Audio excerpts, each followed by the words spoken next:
Agree with the cause or not, the rallies over the weekend by youngsters around the country demanding gun control made an impact. We're all talking about it.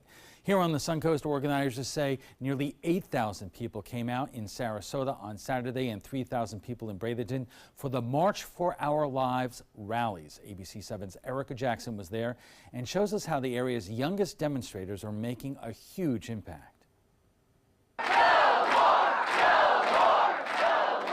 Thousands demanding change, roaring for stricter gun laws, and many students arguing they don't know a world before the deadly Sandy Hook and Marjory Stoneman Douglas school shootings. Children who were just slaughtered in their school where they believed they were safe. Kids are nervous, anxiety gets them, so it's a really big problem now. In both Sarasota and Bradenton, the March for Our Lives movement attracting the area's youngest demonstrators.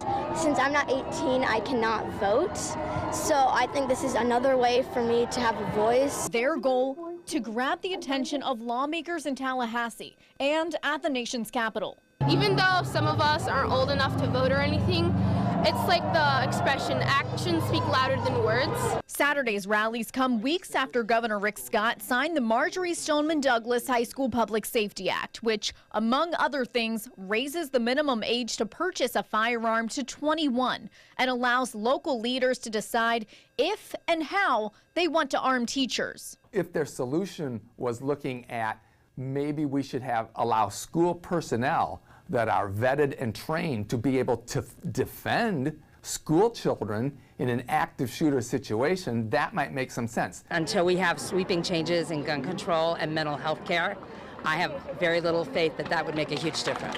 But Second Amendment advocates argue less guns won't mean safer schools. The one solution really that the march is looking at, which is gun control, will not make schools safer or anybody safer. A University of Pittsburgh study found 80% of gun crimes in the city were committed using weapons obtained illegally, and less than 20% were committed by licensed gun owners. It's not the guns, it's the people. Our problem is who's using the guns and where they're using them. While Florida's new gun control law provides nearly $70 million in mental health funding for schools, protesters are fighting for more to be done at the federal level. Making it harder for people to get guns will certainly help prevent these things from happening. Some argue President Donald Trump and Republicans are turning a blind eye after 17 people were killed at Marjory Stoneman Douglas High last month. We just can't let this happen again. We can't allow this to continue in this country.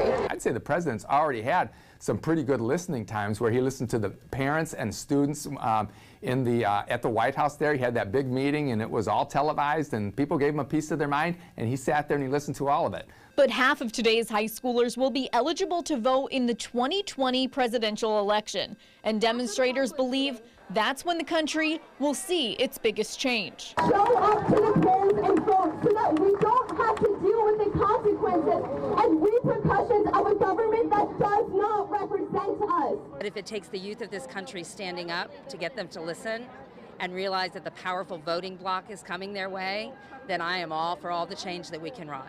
Reporting in Sarasota, Erica Jackson, ABC 7, your Suncoast News.